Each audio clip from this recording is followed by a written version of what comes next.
Continuing our international relations series, let's look at Lithuania's neighbor to the east, Belarus. Again, these videos mainly focus on the current relationship and the recent events leading up to the present. As was made very clear in the Poland video, there are centuries of history that could be covered, but unfortunately, I won't be able to cover all of it in this video. But with that introduction complete, let's examine the relationship between Lithuania and Belarus. The political entities that have existed over the centuries in this region are numerous. From the 13th century to 1795, there was the Grand Duchy of Lithuania, which covered modern-day Lithuania and a large portion of modern-day Belarus. In the later centuries of its existence, the Grand Duchy of Lithuania was also part of what was known as the Polish-Lithuanian Commonwealth.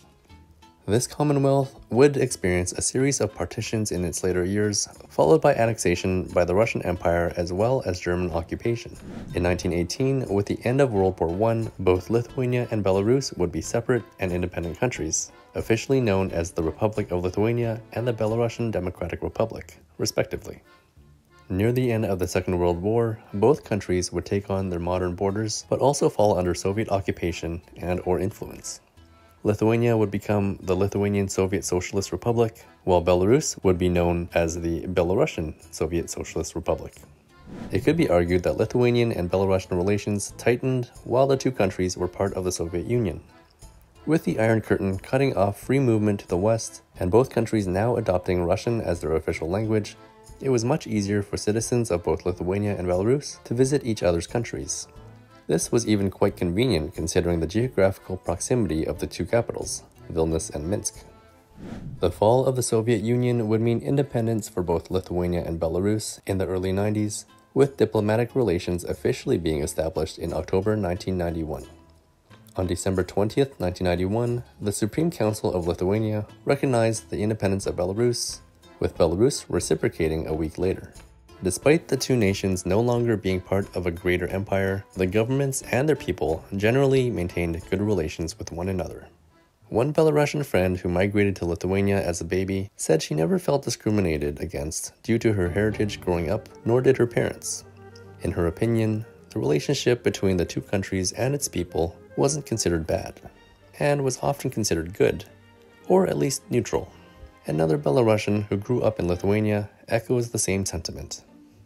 After 1991, she recalls that it was still okay to speak Russian in Vilnius, and Lithuanians wouldn't mind speaking the language nearly as much as they do today. Within time, though, many Belarusians learned to speak Lithuanian since it was considered necessary to fit in. Apparently, years ago, Belarus was a famous destination for Lithuanians who wanted to get cheap cigarettes and cheap gas.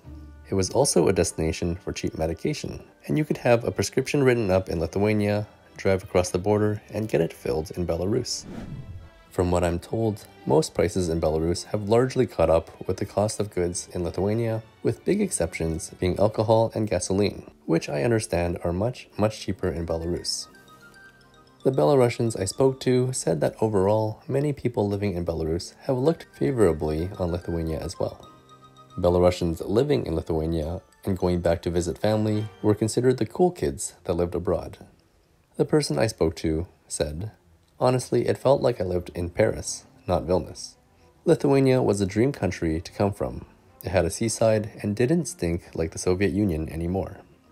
Of course, this is one person's experience, and it's hard to say how common this perception was. But someone else I spoke to, who had only moved from Belarus to Lithuania 1.5 years ago, said that many of his Belarusian friends think that Lithuanians aren't as driven when it comes to work. He puts it like this: Friday at 4 p.m., and they all go home from the office, driving their cars fast out of town. They spend a lot of time with family and friends, while Belarusians are used to working more. At least to me, this sounds like a little bit of envy, since I'm sure Belarusians would want that for themselves too. But it makes sense and would be completely understandable. There are likely more opportunities in Lithuania with salaries that are better. But perhaps the biggest shift in Lithuanian-Belarusian relations have only taken place quite recently. It was in 2020 that Belarus held a presidential election. The country's incumbent president, Alexander Lukashenko, had been president since Belarus's first free presidential elections in 1994. Many elections since then, including the elections of 2020, have been considered by many to be unfair or even fraudulent. In 2020, opposition candidate Svetlana Tikhanovskaya claimed victory despite Lukashenko himself claiming victory with 80% of the votes. This highly disputed election result led to thousands of Belarusians taking to the streets in protest, with allegations that results were rigged. And more crowds gathered in central Minsk, staying into the night. We are many. It's impossible to silence, to fire, and to imprison everyone. If they jail 100 people, 200 will protest tomorrow because people can't stand this anymore. We've reached our limit. These protests would result in heavy police crackdown and suppression, while Lukashenko refused to step down. Meanwhile, Tikhanovskaya claimed to be the true winner of the elections. The 37-year-old English teacher decided to run for president after her husband, Sergei Tikhanovsky, a popular blogger, was arrested. This civil unrest led to Tikhanovskaya being detained and later released. But a number of members of her election campaign had been arrested as well. So what does Lithuania have to do with these political events in Belarus? Well, for starters, much of the West, including Lithuania, refused to accept the results of the election. In fact, this is what Lithuania's Ministry of Foreign Affairs had to say in response to Alexander Lukashenko secretly holding a self-inauguration ceremony for the new presidential term. Lithuania recognizes neither the result of the election nor Alexander Lukashenko as a legitimate leader of Belarus. The newly self-inaugurated Lukashenko does not legally have any rights to represent the people of Belarus or their interests. After Tikhanovskaya was released, Lithuania became a safe haven for her and her family. Then in 2021, Tikhanovskaya and her team were granted official status as Belarusian pro-democratic opposition in Lithuania. Tikhanovskaya, who still lives in Lithuania at the time of making this video, said on Telegram that Lithuania's decision, quote, launched a new stage in the delegitimization of the regime. As has been the response with many other global events, Vilnius also illuminated many of its bridges and buildings to support Belarus. In the case of the disputed election and resulting unrest, the city was lit up in the white, red, white colors of the Belarusian flag used by the opposition. Vilnius is sending a message of support to the democracy-seeking Belarus, the city said in a statement.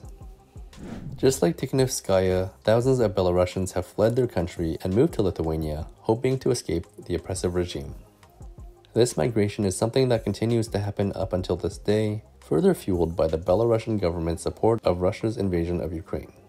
And speaking of migrants, the migrant crisis of 2021 further degraded Belarusian and Lithuanian relations. Likely seeking to punish Lithuania and the EU for supporting the opposition, Lukashenko sent thousands of refugees and economic migrants from places like Iraqi Kurdistan, other parts of Asia, and Africa to the Belarusian borders of Lithuania, Latvia, and Poland. Belarusian authorities and state-controlled tourist enterprises, together with some airlines operating in the Middle East, started promoting tours to Belarus. Social media groups were also passing on fraudulent advice on the rules of crossing the border to prospective migrants, most of whom wanted to reach Germany. Arrivals in Belarus were given instructions about how and where to illegally cross the border and what to tell border guards on the other side. Migrants even said that Belarusian authorities provided them with wire cutters and axes to cut through border fences and enter the EU. Lithuania, along with Poland and Latvia, described the crisis as hybrid warfare, imposing sanctions on Belarus and calling the crisis an incident of human trafficking against the EU, all meant to destabilize affected countries. Since the height of the crisis, additional border walls and fences have been built, while some migrants have been allowed in. Thousands of migrants were also repatriated to their home countries from Belarus. Even though this particular crisis has calmed down and also been overshadowed by the war in Ukraine, the situation appears to be ongoing, with hundreds attempting to cross into the EU every month.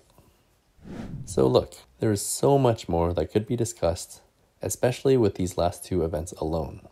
And I didn't even get to discuss Belarus forcing a Vilnius-bound Ryanair plane to land in Minsk to arrest an opposition journalist. A Ryanair plane flying from Greece to Lithuania was diverted to Minsk in Belarus, and a dissident Belarusian journalist on board was detained.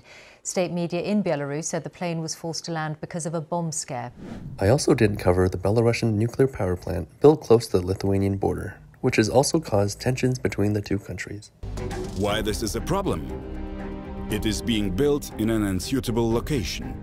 Violation of international nuclear and environmental safety requirements.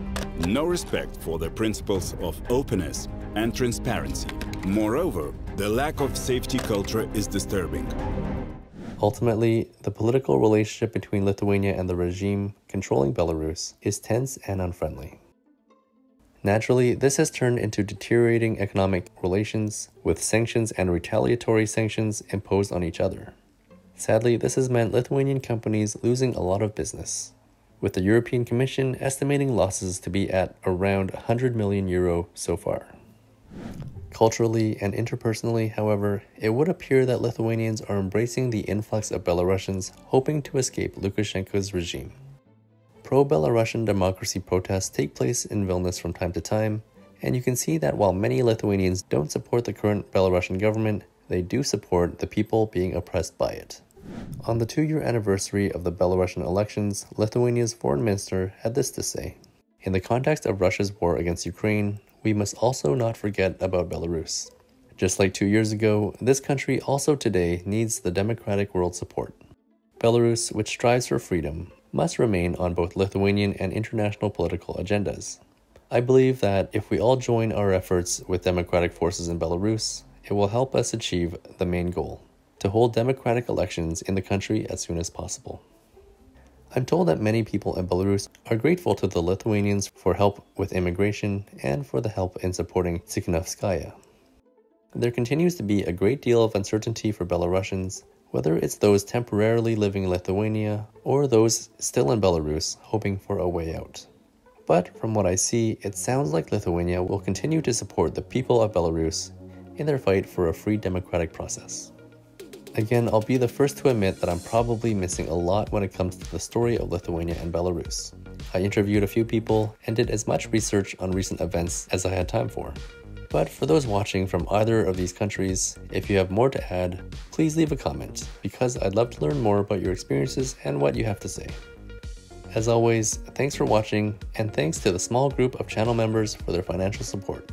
I'll see you next time.